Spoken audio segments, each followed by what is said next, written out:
దేవుని ఘనమైన నామమునకు స్తోత్రములు. ఈ వాగ్దానం వింటున్న మీకందరికీ మన ప్రభువును ప్రియ రక్షకుడైన యేసుక్రీస్తు నామములో శుభములు, మా హృదయపూర్వకమైన వందనములు తెలియచేస్తున్నాం. ఈరోజు దేవుని వాగ్దానం కీర్తనల గ్రంథం 68వ కీర్తన 28వ వచనం. నీ దేవుడు నీకు బలము కలుగా నియమించి ఉన్నాడు. ఈ మంచి వాగ్దానం మన మంచి దేవుడు మనందరి వినికిడిలో నెరవేర్చును గాక. ఆమేన్.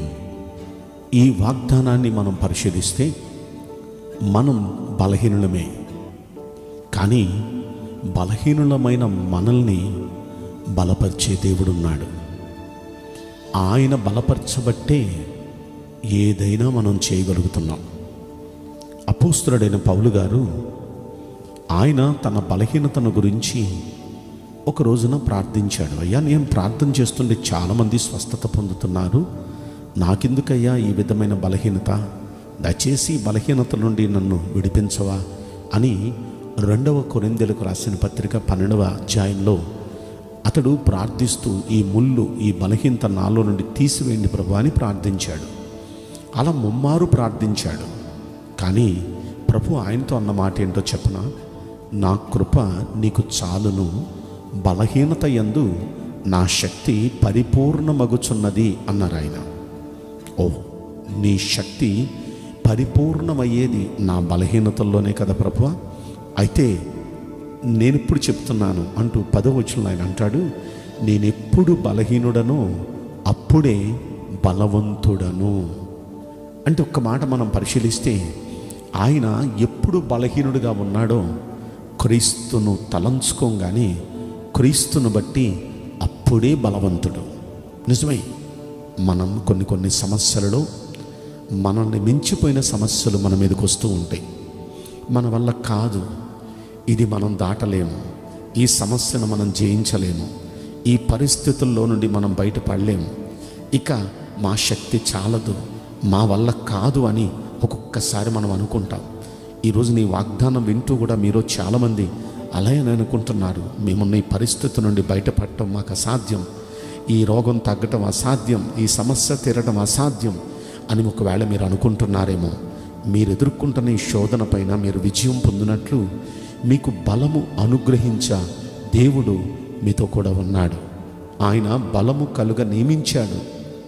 మీకు తన బలమును అనుగ్రహించబోతున్నాడు, మిమ్మల్ని తన శక్తితో నింపబోతున్నాడు. ఉదాహరణగా ఒక మాట మీకు నేను గుర్తు చేస్తాను. దావీదు భక్తుడు మీ అందరికీ తెలుసు. దావీదు భక్తుడు మందను మేపుతూ ఉన్న సమయంలో ఆ గొర్రెల మంద మీదకి ఒక సింహం వచ్చి ఆ మందలో ఒక గొర్రె పిల్లను పట్టుకొని తీసుకుని వెళ్ళిపోతుంది.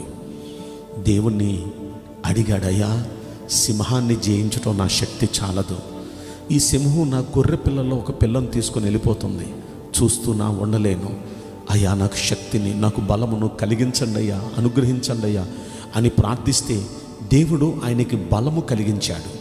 దేవుడిచ్చిన బలంతో సింహాన్ని తరిమి ఆ సింహంని కొట్టి ఆ సింహం నోట్లో ఉన్న ఆ గొర్రె పిల్లను రక్షించుకొని తీసుకురాగలిగాడు. సింహాన్ని చంపటానికి బలమిచ్చింది దేవుడే కదా. ఆ తర్వాత మరొకసారి ఎలుగుబంటి వచ్చి ఒక గొర్రె పిల్లను పట్టుకొని తీసుకుని వెళ్ళిపోతుంది. ఆ సమయంలో కూడా దేవుని బలం వైపు చూచాడు. దేవుడు బలం అనుగ్రహించాడు. దేవుడు అనుగ్రహించిన బలమును బట్టి ఆ ఎలుగుబంటిని కూడా కొట్టి చంపి దాని నోట్లో, దాని చేతిలో ఉన్న ఆ గొర్రె పిల్లను రక్షించుకొని తీసుకొని వచ్చాడు. ఈసారి ఇజ్రాయేలీల పైన భయంకరమైన నరరూప రాక్షసి లాంటి గొల్యాతు వచ్చాడు. 40 రోజుల టైంలో ఇజ్రాయేలీలలో ఎవ్వరూ తన చూచి ముందుకు వెళ్ళలేకపోతున్నారు, భయపడిపోతున్నారు. ఇప్పుడు ఈయన అన్నాడు, నేను వెళతానని. అయితే అలా అన్నవాడు ఎవడు లేడు 40 రోజుల టైంలో. ఇక ఆఖరి రోజు ఆ రోజే. ఆ రోజున ఈయన ఈ మాట అంటే రాజు ముందుకు తీసుకెళ్ళారు. ఈయన ఇలా అంటున్నాడని. ఏం చూసుకున్నాయా? చూస్తే చిన్న వయసు నీది, పెద్ద కండలు, పెద్ద హైటు, పెద్ద ఏమీ లేదు నీకు, ఏం చూసుకొని నువ్వు ఆ మాట అన్నావు? అప్పుడు ఆయన అన్నమాట, నేను బలహీనుడిని కావచ్చయ్యా, కానీ నన్ను బలపరిచే దేవుడు ఉన్నాడయ్యా. ఆయన నన్ను బలపరిచినప్పుడు ఒకసారి సింహం నోట్లో నుండి నన్ను రక్షించాడు, మరొకసారి ఎలుగుబంటి నోట్లో నుండి రక్షించాడు. సింహం బలము నుండి, ఎలుగుబంటి బలము నుండి నన్ను రక్షించిన ఆ దేవుడు ఇప్పుడు ఈ గొల్లియాతు బలము నుండి కూడా నన్ను రక్షిస్తాడు. నేను వెళ్ళి అతన్ని కొట్టి చంపి మన దేశానికి జయం తీసుకొని వస్తాను, నన్ను పంపండి. సరే, దేవుని సహాయం కోరుకొని వెళ్ళు అన్నాడు. దేవుని సహాయం కోరుకొని వెళ్ళాడు. దేవుడు అతనికి బలమిచ్చాడు. ఒకే ఒక్క దెబ్బ అతన్ని కొట్టి పడేసి అతని తలకాయ నరుక్కొని తీసుకుని వచ్చేశాడు. ఎంత అద్భుతం! నిజంగా ఇది మానవ బలంతో చేయగలిగిన కార్యాలు కావివి. సింహాన్ని చంపటం అంటే, ఎలుగుబండిని చంపటం అంటే, ఇశ్రాయేలీల జనాంగం అందరిలో ఈ నరరూప రాక్షసులాగా గొల్లియాతు మీదకి వెళ్ళి కొట్టి చంపే అంత ధైర్యం కూడా ఎవరు చేయలేకపోయారు. కానీ ఈయన అలా చేయగలిగాడంటే దేవుడు తన బలపరిచే కదా. దేవుడు బలపరిస్తే సాహస కార్యాలు మనం చేయగలుగుతాం. దేవుడు బలపరిస్తే ఇలాంటి మన వల్ల కాని వాటిని మనం జయించగలుగుతాం. కాబట్టి ఏ సమస్యను జయించలేకపోతున్నామని బలహీనలుగా ఉన్నారు, ఏ రోగం, అది ఏ ఆర్థిక ఇబ్బంది, అది ఏ కుటుంబ సమస్య, అది ఏ అప్పుల భారం మిమ్మల్ని మించిపోయిన వీటన్నిటి మీద మీకు బలం సరిపోవటం లేదు వాటిని జయించటానికి. కానీ మీకు బలము కలుగ నియమించి ఉన్నాడు మన దేవుడు. ఆయన మీకు బలము కలిగిస్తున్నాడు. వీటన్నిటిపైన అత్యధికమైన విజయం మన దేవుడు మనలో ప్రతి వ్యక్తికి అనుగ్రహించునుగాక. ఆమేన్. నేను మీకోసం ప్రార్థన చేయబోతున్నాను. పరిశుద్ధుడా, ప్రేమగల యేసురాజా, మీ పరిశుద్ధ బంగారు పవిత్రమైన నామమునకు నిండు మనసుతో కోట్ల కొలదిగా స్తుతులు, స్తోత్రములు, వందనాలు చెల్లిస్తున్నాం. ఈ వాగ్దానం వింటున్న ప్రియుల జీవితంలో దయచేసి ఈ వాగ్దానం నెరవేర్చి కృప చూపించండి. నీ బిడలు బలహీన సమయంలో ఉన్నారు.